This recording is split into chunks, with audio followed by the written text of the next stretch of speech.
Poder Judicial de Tierra del Fuego, estamos inaugurando un nuevo espacio de comunicación y de escucha con todos ustedes, al que denominamos Charlas 2021, donde a lo largo de diferentes entrevistas con actores de nuestra institución van a poder conocerlos en primera persona.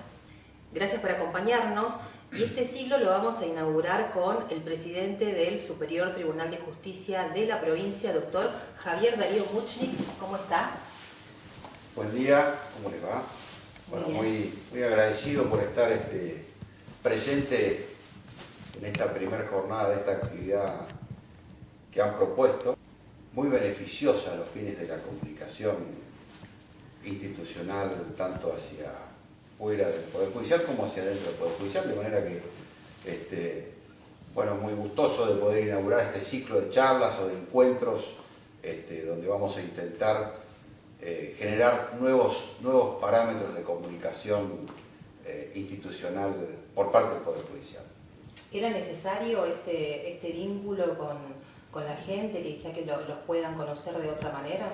Desde que tomamos la decisión, hace ya unos cuantos años, de crear un ámbito de comunicación institucional en el Superior Tribunal que pudiera asistir tanto a los miembros del Superior Tribunal como a los miembros del Poder Judicial, cuando así lo requieran, se optó por justamente generar un ámbito de comunicación un poquito más formalizado, un poco más enmarcado en algunos parámetros que a nosotros se nos escapaban por alguna deficiente formación profesional nuestra.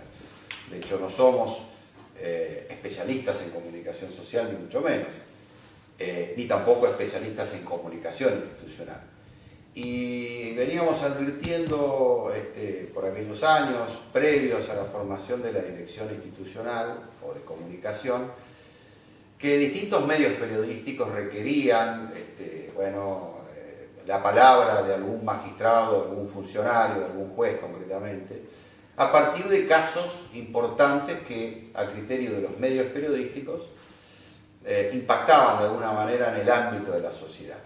Eso empezó a motivar que un poco desorganizadamente y según el estilo personal de cada uno, empecemos a acceder a hablar y comentar no lo que va a pasar ciertamente, sino lo que ya cada magistrado o juez hizo con relación a la resolución de un conflicto determinado.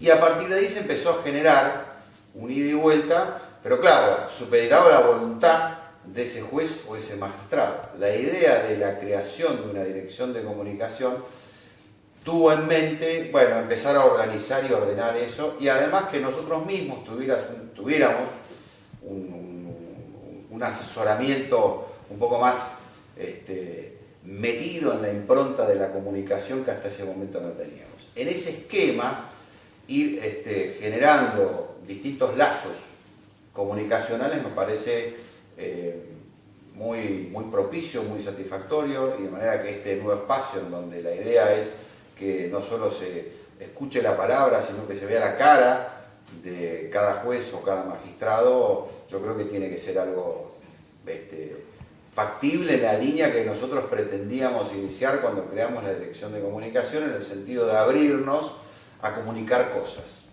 ¿Qué cosas hace el Poder Judicial? De manera que me parece que sí, este ciclo de charlas audiovisuales, yo creo que se inscribe en ese camino de ampliar de alguna manera las fronteras de comunicación entre el Poder Judicial y la comunidad. En referencia a los medios de comunicación, la relación entre los jueces y los periodistas ha ido variando y mutando durante el correr de los tiempos. ¿Cómo es el vínculo que tienen los jueces del Superior Tribunal con la prensa local? En general, y en lo personal, soy bastante abierto y no recuerdo en ningún caso cuando algún periodista ha pedido alguna nota por alguna situación, salvo una situación personal que me impida darla, pero soy muy abierto en el sentido de cada vez que un medio me convoca o me pide algunas palabras sobre alguna situación puntual, la doy. De manera que yo creo que es difícil hacer un análisis. Yo no podría hablar por boca del resto de los magistrados. Con relación a mi persona, yo soy una persona abierta en ese sentido. Los ministros del Superior Tribunal en general, todos, somos bastante abiertos y proclives a dar notas. El resto de magistrados no tengo una estadística o evaluación individual de cada uno, pero yo creo que por la cantidad de veces que se ve o se escucha en los medios a algún magistrado, me parece interpretar que sí, hay una mayor apertura. Y en ese punto sí me parece hacer una aclaración. No necesariamente una sobreexposición de un magistrado o un funcionario en los medios supone linealmente estar frente a un buen o mal magistrado. Cuidado, yo creo que la sobreexposición de un juez o de un fiscal o de un magistrado tampoco es una buena, es algo positivo. Yo creo que eso hay que medirlo. Por mi propia formación en el ámbito de la justicia de más de 30 años, nunca me gustaron aquellos jueces o fiscales que están excesivamente en los medios de comunicación mostrando, sobreactuadamente me refiero, todo lo que están haciendo. Porque en rigor ese juez o ese magistrado tiene que velar por una cuestión que hace a su legitimidad y es la imparcialidad de la actividad que está haciendo. Y quizás la sobreexposición, y quiero aclarar que me refiero a ese punto, no a la, digamos, aclaración de alguna cuestión que esté mortificando a la conciencia social sobre algún punto concreto, pero la sobreexposición me refiero, cuando cada vez que un juez hace algo tiene que convocar medios para mostrar lo que hace. Eso me parece que la exageración de eso, como todo en la vida, no es prudente y no repercute sanamente en la función de ese juez. Sin perjuicio de ello, sí está bueno que los jueces no solo hablen por el contenido de sus fallos, sino que estén abiertos a explicar con posterioridad el dictado de ese fallo cuál es el alcance de lo que han resuelto. Hay cada vez más magistrados, más jueces, más fiscales, serían los actores ideales para tener más contacto con la prensa, porque evidentemente en el marco de las causas penales, el fiscal es una parte, y concretamente la parte acusadora, también conocida como el representante de la sociedad en el marco de un proceso, de manera que obviamente el fiscal se encuentra con muchas más posibilidades funcionales de hacer declaraciones con relación al caso que se está tratando. Pero sí, es cierto, yo creo que se advierten cada vez más jueces y fiscales con ganas de romper el cerco informativo, es decir, saltar y animarse a hablar y mostrar su cara frente a la sociedad. Que no es fácil porque no hemos sido entrenados en eso. Es decir, en la carrera de abogacía no existe un área con relación a la comunicación social. Claro, el entrenamiento de prensa. No, en las carreras judiciales hace muy poco, no tenemos una escuela, sí tenemos una escuela judicial ciertamente, pero no hay una capacitación de la carrera de profesionales que quieran ser jueces, como existe en España, por ejemplo, en donde allí se los entrene a los futuros magistrados en cómo manejarse, cómo hacer una nota, de qué manera expresarse. No hay que olvidar que somos un grupo profesional de seres humanos entrenados en una ciencia jurídica determinada y por tanto hemos absorbido un caudal de dogmática jurídica que después no es sencillo transformar en un lenguaje que todo el mundo... Cotidiano. Exactamente. Bueno, eso es todo un entrenamiento y yo creo que al no tener una capacitación previa, bueno, como decía el poeta, se hace camino al andar. Bueno, cambiándolo de tema, este año usted preside el Superior Tribunal de Justicia y para conocimiento de toda la población quisiéramos saber cuál es la función de un presidente de un Superior Tribunal. En el ámbito de la administración pública, no solamente del Poder Judicial, sino de los 3 poderes del Estado y organismos autárquicos, en general, en todo aquel ámbito donde se ejerce la función pública, las personas que ejercen esa función no pueden hacer cualquier cosa. La actividad funcional está reglada.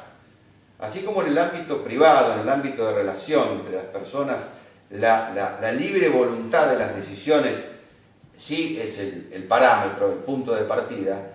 En el ámbito funcional solo se puede hacer aquello que expresamente está autorizado a hacerse. Hay un pequeño ámbito de discreción Y está bien que así sea porque representamos intereses públicos. De manera que no somos los dueños de este espacio, no somos los dueños de los recursos con los cuales disponemos actividades funcionales del Poder Judicial, solo los gestionamos y los administramos. En el ámbito de la presidencia, la función del rol del presidente también está reglamentada, en términos de atribuciones, ¿qué puede hacer?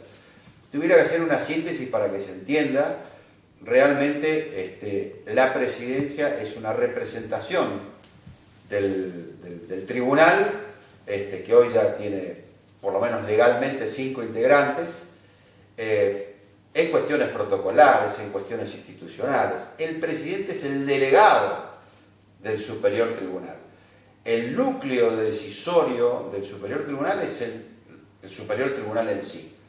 Tanto es así que el presidente tiene que hacer ejecutar las decisiones del Superior Tribunal. El presidente de un tribunal no es un gerente general que se maneja dando directivas y ordenando disposiciones a un grupo de directores que tienen que a rajatabla cumplir su voluntad discrecional. No. El presidente de una institución como un Poder Judicial es simplemente el delegado del cuerpo se denomina al tribunal, los integrantes forman un cuerpo colegiado, que puede o no compartir las decisiones de esa mayoría, pero que en todo caso tiene que hacerlas ejecutar hacia el interior del Poder Judicial y hacia afuera del Poder Judicial. Todas las funciones y atribuciones del presidente están previstos en una ley, por eso me refería al principio que solo podemos hacer lo que expresamente está autorizado a hacerse, y antes de hablar de atribuciones del presidente, esa misma ley prevé las atribuciones del Superior Tribunal. Por cierto que el presidente forma parte del Superior Tribunal y tiene voz y voto en el ámbito deliberativo donde se discuten cursos de acción o políticas institucionales o situaciones de conflictos jurisdiccionales o administrativos. Pero en cualquier caso es un ejecutor de las decisiones del cuerpo. No tiene autonomía funcional para cargarse decisiones que involucren a todo el Superior Tribunal, justamente en aquellas áreas en donde la atribución la tiene el Superior Tribunal, que son todas.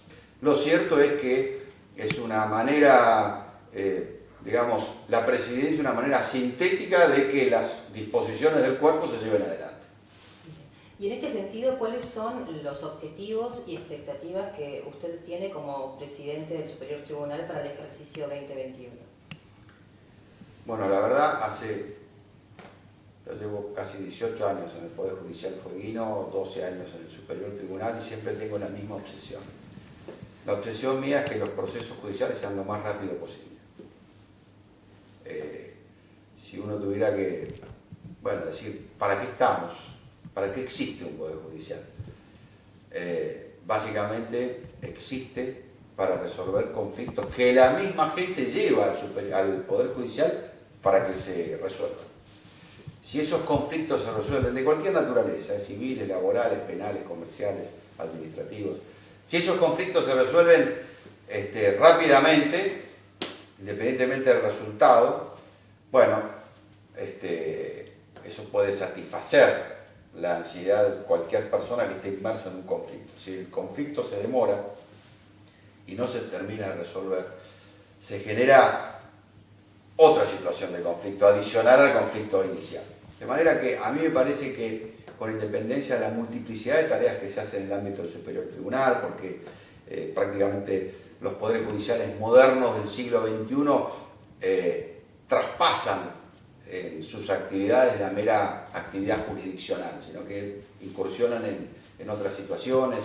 Hay un trabajo muy interesante que se hace en el ámbito del Superior Tribunal, como la Oficina de Atención Temprana, el trabajo en redes con otras instituciones para contención de situaciones de vulnerabilidad, amplitud de programas que tenemos nosotros para clarificar los roles del Poder Judicial, como el programa que se ha hecho durante muchos años de la Justicia va a la Escuela, que ahora obviamente con la situación de pandemia ha quedado un poco frenado. Pero yo sigo insistiendo que a mí me parece que lo esencial, de todas maneras, sin perder de vista que eso es muy importante, es que las causas se resuelvan rápidamente. Y allí tenemos dos alternativas. O porque el Poder Judicial nos suministra justamente la herramienta de trabajo, de abordaje de la resolución de esas causas. Depende de otro poder. Sin embargo, tenemos una obligación ética de hacer algo.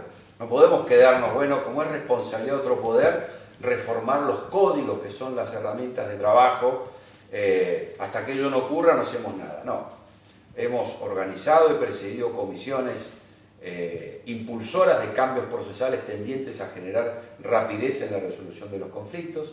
Y en el mientras tanto, ¿qué se hace? Bueno, se trata de generar ámbitos de capacitación entre la gente que conforma el Poder Judicial y diálogos permanentes con los jueces, fiscales y funcionarios para que, pese a que el procedimiento es escrito, bueno, tratar de que se haga lo más acotado posible y se llegue rápidamente a una resolución. No es fácil porque digamos, la desventaja que tiene lo escrito sobre el oral es que todo demora mucho. Y la posibilidad de conocimiento de lo escrito también hace que se demore, porque en lo escrito hay que después dar a conocer a quien no estuvo presenciando cómo se escribía, claro, que se resolvió. Es tiempo. Y hay recursos, y hay otros tribunales que intervienen. Entonces, mi aspiración para este año sería que podamos avanzar rápidamente en reformas parciales o totales, o al menos en planes piloto, que podamos instrumentar, porque también soy consciente que toda reforma requiere adaptaciones, requiere capacitaciones, requiere muchas entrenamiento de la gente que va a operar con un nuevo sistema, que viene acostumbrado a trabajar con sistemas anteriores. De manera que una primera medida sería generar justamente ámbitos propicios para que los procesos sean más rápidos, tanto con el criterio código actual como el que pueda venir. En segundo lugar, ya somos 5 miembros legalmente previstos para integrar el Superior Tribunal y me parece que ya es momento de que cuando estemos trabajando en pleno, podamos conformar un reglamento interno de funcionamiento del Superior Tribunal. Hoy tenemos un reglamento que nos rige en el ámbito de todo el Poder Judicial. Hay allí algunas cuestiones que regulan el funcionamiento del Superior Tribunal. Hasta ahora, con 3 miembros, no se hacía indispensable regular distintos comportamientos funcionales o actividades del Superior Tribunal, pero ahora siendo 5 yo creo que hace falta ese instrumento. Si tuviera que, obviamente, definir cómo me gustaría que termine este año o que se transite este año, es en primer lugar que la pandemia nos permita calmar los espíritus y evitar situaciones frustrantes en términos de seres queridos y compañeros de trabajo que han atravesado situaciones dificultosas, algunas de ellas irreversibles.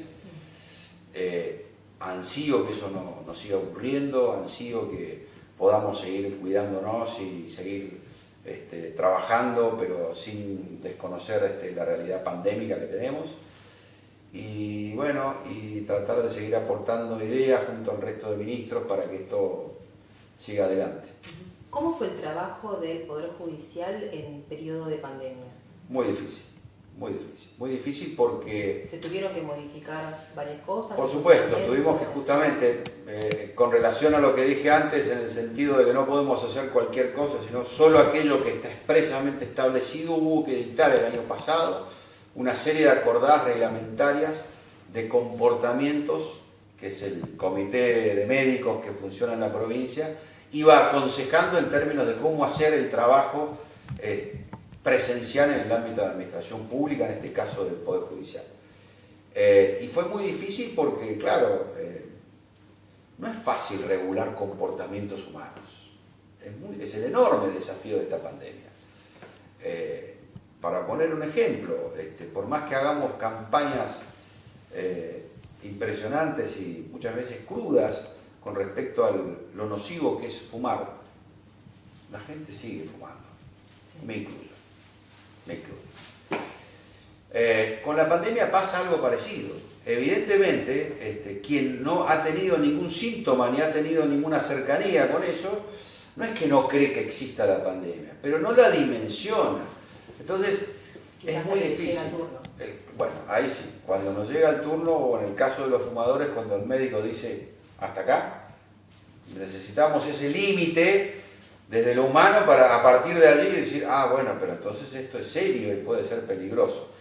Con ese contexto sabíamos que iba a ser un enorme desafío generar comportamientos humanos de qué se puede hacer y qué no se puede hacer en las rutinas de trabajo propias del Poder Judicial. En ese sentido, sí, claro, hicimos regulaciones para que la gente pueda trabajar desde sus domicilios. Eso trajo, obviamente, la necesidad de poder fortalecer algo que todavía no venía muy maduro en el Poder Judicial, que es toda la cuestión de la virtualidad y el teletrabajo, y no digo la digitalización, porque ese sería el norte al cual queremos ir. Está en proceso. Está en proceso. Pero, claro, hubo necesidad de adaptar sistemas informáticos, para ponerlo algún nombre, a necesidades de profesionales del derecho y a necesidades de los magistrados y empleados del Poder Judicial. Y casi de un día para el otro. No fue sencillo, no fue fácil. Hay mucha tarea que se hace en el Poder Judicial que es difícil de reducir a un teletrabajo. Hay actividad que es prácticamente la presencialidad su núcleo, las mesas de entrada, por ejemplo. Sin embargo, bueno, merced al enorme esfuerzo de todos los jueces y todos los funcionarios del Poder Judicial y también de los empleados que han sabido apoyar en esta emergencia, por supuesto siempre me refiero a la mayoría, ¿no? Habrá algún caso que no le ha gustado el sistema. Bueno, hemos intentado avanzar en el cumplimiento de nuestra función, que esencialmente es resolver causas judiciales. Así que yo creo que sí, ha sido un enorme desafío lo del año pasado, que este año continúa porque la pandemia sigue estando. Hemos generado un sistema de presencialidad al 50%, es decir, tratamos de que en los ámbitos tribunalicios no haya mucha cantidad de gente. E intentamos hacer que las normas que intentan regular los comportamientos saludables en el contexto de la pandemia se incorporen voluntariamente a la cabeza de todos. No es fácil, porque somos seres humanos, porque nos cuesta, somos una sociedad que nos cuestan los límites, y bueno, pero bueno, hay que hacer el esfuerzo, porque estando la salud en juego, hay que hacer el esfuerzo por cuidarse y por sobre todas las cosas, además, cuidar al otro, porque esto no implica solamente cuidarse uno, sino cuidar al otro. Exacto. Bueno, volviendo un poquito para atrás, usted recién hacía mención a la reforma de los códigos, que actualmente está en análisis en la legislatura provincial. En ese momento, cuando tuvieron que hacer la redacción del anteproyecto, ¿cuáles fueron las modificaciones más destacadas que se plantearon? Sí, ese fue un trabajo que se hizo con una comisión muy interesante. Hace muchísimos años que en lo personal vengo insistiendo con la necesidad de reformar el Código Procesal Penal porque bueno, insisto que la demora de los procesos judiciales fue algo que siempre me motivó. Desde que ingresé a trabajar al Poder Judicial a una mesa de entrada, me desveló la demora de los expedientes. Y a partir de allí me empecé a dar cuenta que no era una demora caprichosa, que alguien deliberadamente lo demoraba, sino que el propio sistema no podía producir más que casos demorados. Entonces, en realidad la reforma del Código Procesal Penal no inventa nada nuevo, recepta de alguna manera las modificaciones de los códigos procesales del resto de las provincias, por lo menos patagónicas, y del resto del país. Hay muchísimas provincias que ya han adherido a lo que se denomina sistema acusatorio, que ahora explico brevemente qué es. Y en ese sentido nosotros ya veníamos atrasados entonces, porque veníamos discutiéndolo con los colegas, veníamos analizando bondades y desventajas de ese famoso sistema acusatorio, pero nunca nos animamos a decir, bueno, avancemos. Esta comisión por lo menos fue un paso en ese sentido y efectivamente avanzó con la colaboración de muchos actores, tanto del Poder Judicial como de actores del Gobierno Nacional, del Ministerio de Justicia de la Nación, que se involucró mucho en facilitarnos mucho material comparativo para poder hacer el mejor proyecto posible, con actores provinciales. Por ejemplo, esa comisión estuvo integrada no solo por 2 representantes del Poder Judicial, sino 2 representantes del Poder Legislativo, un representante del Poder Ejecutivo y representantes, de alguna manera, de los abogados que ejercen la profesión de abogado. De manera que se intentó generar distintas representaciones para tener todas las voces allí. ¿Qué es sistema acusatorio? Básicamente, acusatorio viene de acusar, alude al rol del fiscal. ¿Y por qué se denomina sistema acusatorio? Porque hoy el sistema que nos rige con la figura de lo que se denomina juez de instrucción se denomina sistema mixto, la figura donde el juez de instrucción instruye una causa. Pero la verdad, digamos, en el sistema que nos rige hoy, la figura del fiscal está desdibujada. ¿Por qué? ¿Por qué? Porque es el juez el que investiga, es el juez el que sustancia medidas de prueba. ¿Qué significa sustancia medidas de prueba? Tiene una hipótesis de trabajo y dispone a hacer pruebas para ver si la hipótesis se le confirma. Bueno, ¿y cuál es el problema de eso? La imparcialidad. Entonces, ¿cuál es de las partes de un proceso la persona que debería impulsar las pruebas, impulsar la hipótesis de trabajo para ver si un hecho es o no delito y tratar de demostrarle al juez que efectivamente se cometió el delito? El fiscal. Por eso se denomina código o sistema acusatorio formal, pero ya sería ir a cuestiones muy técnicas. Pero básicamente, para que se entienda, el sistema acusatorio supone transparentar roles de un proceso. ¿Qué significa? Que el fiscal se va a ocupar de ver si puede probar qué cosa, si un hecho es o no delito. El juez lo va a juzgar desde otro lugar. Desde otro lugar, imparcial, independiente, no se involucra en el caso. Analiza si la postura del fiscal, confrontada con la de la defensa, es la que tiene más razón. Y eso sí, es un celoso y debe ser un celoso guardián de garantías constitucionales. Entonces, el sistema acusatorio, en primer lugar, transparenta esos roles. Fiscal acusa, investiga, recolecta pruebas, lleva el caso adelante y una vez que lo tiene armado se lo lleva al tribunal para decir: acá tengo la prueba de que esta persona cometió este delito en tal momento. El juez lo analiza. Por supuesto que del otro lado va a haber una defensa diciendo: no, no es así, no es correcto que esa persona haya cometido el delito en ese momento. Bueno, entraremos en un debate, una cuestión probatoria, y el juez tendrá la enorme responsabilidad de decidir cuál de las dos posturas tiene razón, sin haberse involucrado en el caso. Pero no solo eso, el sistema acusatorio supone algo que sí es lo que más me parece a mí que rendiría sus frutos en términos de celeridad, que es la oralidad. Es decir, ¿cómo es ahora y qué se pretende? ahora es todo escrito, todo es un expediente escrito. Para ponerlo en términos claros, usando un ejemplo que muchas veces utilizo, si todo lo que acá estamos hablando, yo lo traslado a un papel y después se lo paso a usted para que usted lo lea y me conteste, estaríamos hasta las 5 de la tarde, por lo menos, mínimo. Bueno, la oralidad tiene esto. Hoy tiene la posibilidad de concentrar, tiene la posibilidad de establecer el núcleo preciso de lo que se pretende decir y lo que se pretende resolver en el ámbito de un juicio. Hoy es todo escrito. La policía le informa al juez que se cometió un delito por escrito, el juez le decide analizar si efectivamente eso es así y le corre una vista al fiscal por escrito, el fiscal recibe el expediente y analiza si está frente a un delito y se maneja por escrito, se lo devuelve después al juez.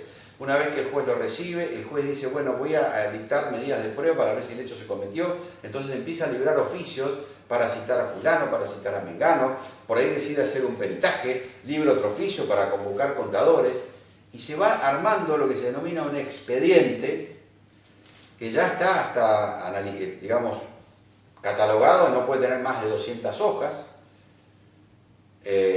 Y claro, uno ve que durante la etapa de instrucción, que es la etapa donde se debería recolectar pruebas e investigar si se cometió un delito, hay expedientes que tienen varios cuerpos son varios de 200 hojas.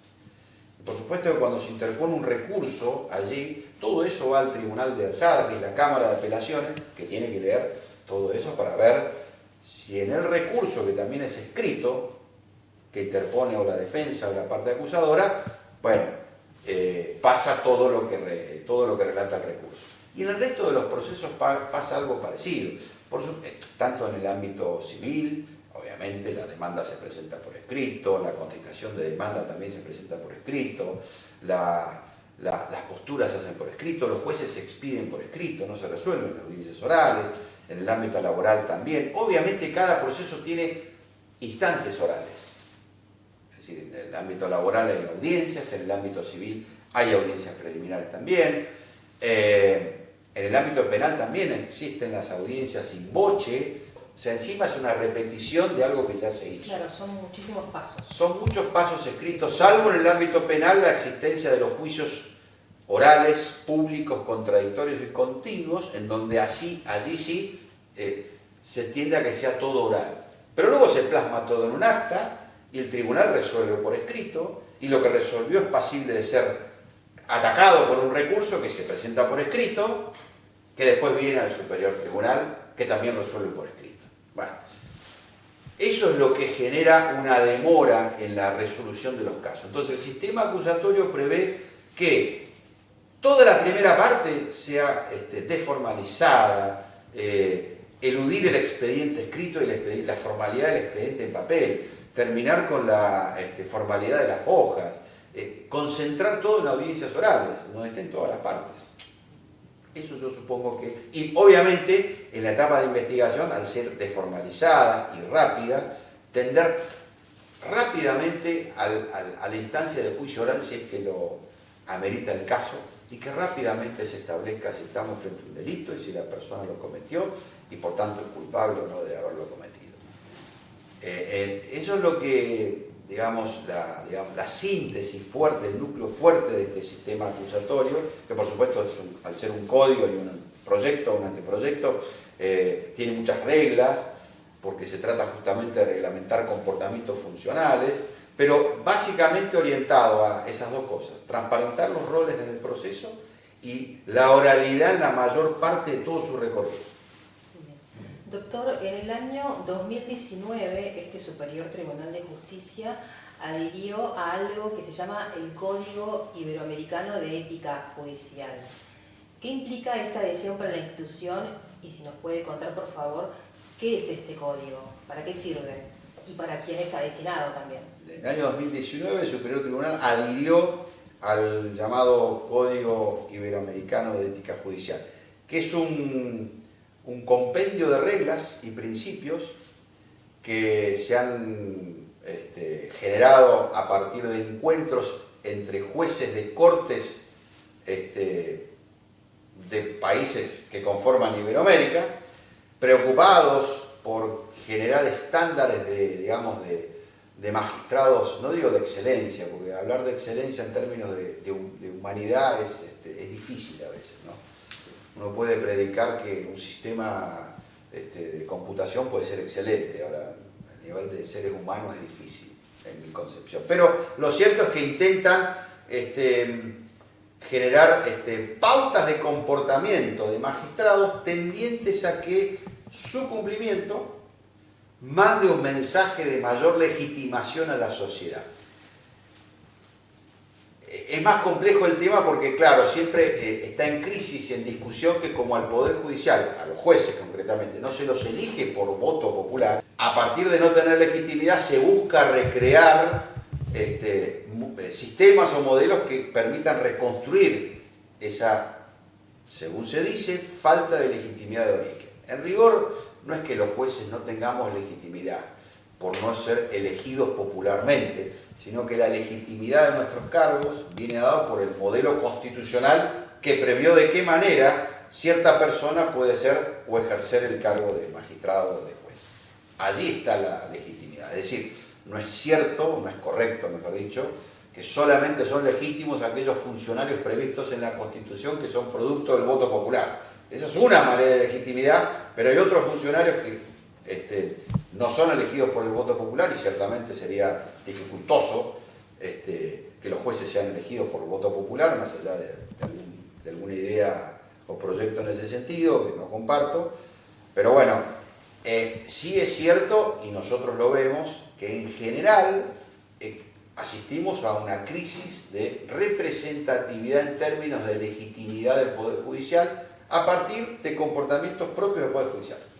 Es decir, acá no hay que echarle la culpa a nadie, cada uno con sus conductas o con sus comportamientos va generando consensos o disensos.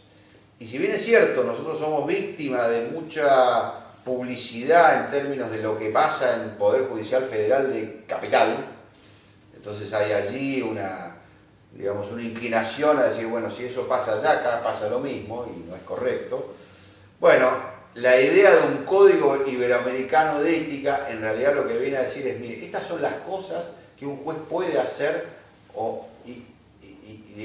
y lo inconveniente de si no lo hace.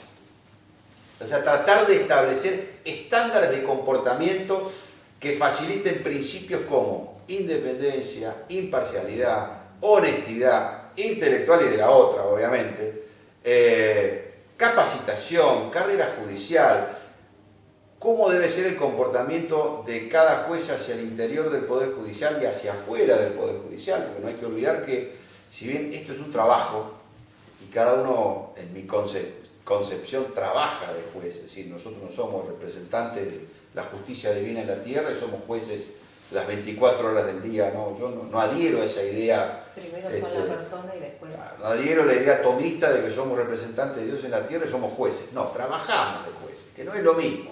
Es un trabajo. Y como tal, bueno, pasible de virtudes, pero de muchos errores y defectos. Obviamente. A los fines entonces, para sintetizar, de achicar esa brecha que existe entre la expectativa que por ahí tiene la gente y lo que a veces los jueces podemos mostrar, se han generado estos códigos de ética que tienden a que cada uno de nosotros, cada uno de los jueces vaya introyectando, incorporando pautas de comportamiento que en comunidades chicas contribuyan a que esa legitimidad vaya en ascenso. Esa es un poco la idea de por qué adherimos a esos códigos de ética. La gran virtud de tener reglamentado qué se puede hacer y qué no se puede hacer en términos de ética es que, bueno, uno puede, ante situaciones de duda, bueno, acudir allí para ver si la duda se solidifica o se va a la duda. Ahí tenemos una asignatura pendiente, quizás, que sería muy bueno también en términos de concreciones, aspiraciones para este año, poder conversarla este año, y es que el código de ética supone que existe una comisión evaluadora de la ética del magistrado. Para no entrar en una cuestión por ahí excesivamente técnica y que sea pesada para la gente que puede estar viendo. Pero de nada vale tener pautas de comportamiento, reglas de comportamiento, si su infracción queda en la nada. Entonces, me parece que es muy importante el avance que se hizo en términos de especificar cuáles son los comportamientos desde la ética. La ética son juicios de valor que se hacen por fuera de un marco normativo duro, esto es, un marco normativo que prevea sanciones. Eso es muy positivo porque es una especie de guía para los magistrados. ¿En qué sentido me refiero? Por ejemplo, hay muchas dudas que se le presentan al juez. ¿Puede recibir a un abogado? ¿Puede recibir a la parte? ¿Cómo debe comportarse en la vida relacional? En fin, en el ámbito del ejercicio de la profesión, sobre todo en comunidades chicas, hay muchas situaciones que marcan, por supuesto que hay cosas que son obvias. Un juez no puede participar activamente en política. Bueno, por cuestión, pero no porque no sea una persona políticamente comprometida en el sentido de la política institucional en el lugar donde vive, sino porque no puede comprometerse con cuestiones de política partidaria. Porque ahí, ¿qué es lo que se pone en jaque? Y la imparcialidad del rol que tiene que cumplir. Entonces, teniendo en cuenta que el magistrado o el juez debe hacer, o mejor dicho, no debe comportarse de manera que entre en jaque su imparcialidad, idoneidad, honestidad y demás. Como decía un viejo dicho, ¿no? No solo no basta con serlo, sino que también hay que parecerlo, sobre todo en comunidades chicas. Esta reglamentación de cuestiones de ética en términos de comportamiento un poco vino a facilitar a todos nosotros un marco de referencia en términos de lo que podemos hacer y no hacer. Faltaría ahora seguir profundizando el camino de esos comportamientos y recreando una comisión que pueda trabajar entre lo que allí se reglamentó y que nosotros adherimos, que es el Código de Ética Iberoamericano, que son, ya lo dije recién, pero básicamente son conductas que se puede o no puede hacer un juez, con una comisión que saque dudas, es decir, que achique, digamos, la brecha entre esa normativa y los jueces. Es decir, no dejar que voluntariamente cada juez lea el código y diga, yo no estoy incurso en ninguna porque a mi juicio no lo hice, sino que existe un ámbito imparcial, quizás una comisión, que ante una situación de duda diga, no, mire, está equivocado, usted no puede hacer esto. ¿Cuál es el objetivo de esto? Que a futuro se empiecen a recrear conductas que legitimen el rol del juez en la sociedad. Es difícil, no es fácil, hay que cambiar comportamientos culturales, sobre todo en comunidades chicas. Insisto, somos un grupo profesional de seres humanos que no estábamos entrenados en muchas de las cosas que tenemos que hacer ahora, pero me parece que un buen camino es haber adherido al Código de Ética Iberoamericano. Doctor, a usted también le ha tocado presidir el Consejo de la Magistratura en periodos donde se han realizado varios concursos a juez. ¿Cómo ha sido ese trabajo? Presidir el Consejo de la Magistratura siempre es una experiencia sumamente interesante, porque el Consejo de la Magistratura es un ámbito en donde confluyen distintas representaciones. Están allí el representante del Poder Ejecutivo, el representante del Poder Legislativo, están los representantes de los abogados, está el fiscal de Estado. De manera que es un enorme desafío presidir un organismo que está formado por personas, inclusive hasta distintos intereses. No hay por qué negar que cada institución puede tener determinados intereses, en términos institucionales, por cierto.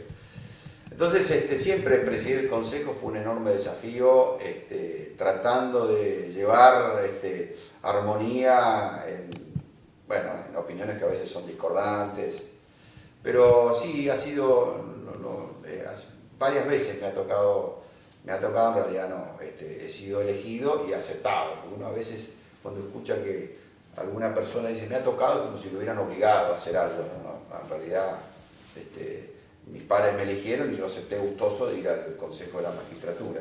Siempre es una experiencia muy gratificante estar en el Consejo de la Magistratura. Hay muchas cosas por mejorar del Consejo.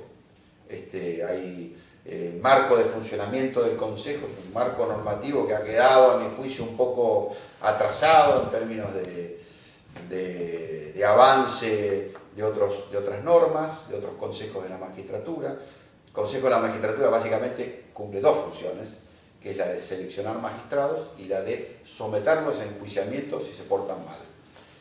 En el ámbito de las dos funciones que cumple el Consejo, hace falta modificar normas para hacerlo más perfectible, para hacerlo más transparente, para hacerlo más legítimo.